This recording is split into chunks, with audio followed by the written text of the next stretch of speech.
अगर किसी को यह लगता है कि पूरा यूनिवर्स खुद ब खुद बन गया, नॉन लिविंग मैटर खुद ब खुद यूनिवर्स बन गया, खुद ब खुद नॉन लिविंग मैटर ने हर चीज बना दी, हम भी नॉन लिविंग मैटर है, आत्मा नहीं परमात्मा नहीं, जो है नॉन लिविंग मैटर है, राइट कंडीशन हुई नॉन लिविंग मैटर लिविंग में कन्वर्ट हो गया, तो उनके लिए स्टेटमेंट ये है और उन्हें बताना है कि स्टेटमेंट गलत कैसे है, प्रूफ के साथ। पहले स्टेटमेंट ये है कि कोई भी नॉन लिविंग मैटर अपने आप कुछ नहीं कर सकता, जड़ पदार्थ खुद कार्य नहीं कर सकता।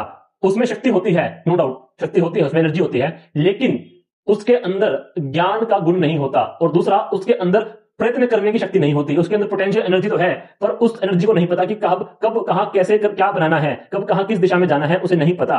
और जब तक प्रयत्न करने का गुण उसमें नहीं है, ज्ञान का गुण नहीं है, तब तक जड़ पदार्थ खुद कार्य नहीं कर सकता। गुण के आधार पर ही कोई चीज कैसे काम करेगी, इसका निर्धारण गुण ही करता है। क्यों 1945 में अमेरिका को जापान के ऊपर जाके एटम बम को छोड़ना पड़ा? एटम बम को खुद पता होना चाहिए था कि मुझे कब जापान के ऊपर किस समय खुद को अपने आप को ड्रॉप करना है, लेकिन उसे किसी ने ड्रॉप कराया। क्योंकि एटम बम में एनर्जी कितनी होती है हम सोच भी नहीं सकते, उससे भी कई हजार गुना ज्यादा एटम बम में स्टोर होती है। तो इतनी एनर्जी होने के कारण इसको ये नहीं पता कि मुझे कब किसके ऊपर ड्रॉप होना है, उसे तो ड्रॉप कराया गया था ना लिविंग बीइंग के द्वारा। और आप कोई भी एग्जांपल से किसी भी तरीके से इस स्टेटमेंट को गलत साबित करके दिखा दो कि नॉन लिविंग मैटर में एनर्जी है और एनर्जी होने के कारण उसमें ज्ञान, और वो खुद ब खुद कुछ भी कभी कभी भी बना सकती है।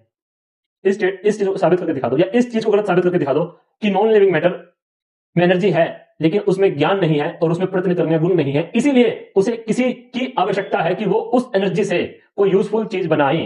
अपनी सिर्फ एक सिंपल कॉमन सेंस लगानी है और अपने आसपास चीजों को, जो आपके आसपास नॉन लिविंग चीजें पड़ी, आपका फोन, पेन, बुक, पेंसिल, कुछ भी है, उन सबको ऑब्जर्व करो और मेरी स्टेटमेंट को ध्यान से सुनो और तब बताना क्या ऐसा पॉसिबल है कि नॉन लिविंग मैटर खुद ब खुद बन जाए, नॉन लिविंग मैटर खुद ब खुद हिल भी जाए, उसे जहां रख दो वहीं पड़ा रहेगा जब तक कि उस पर भारी फोर्स ना लगे।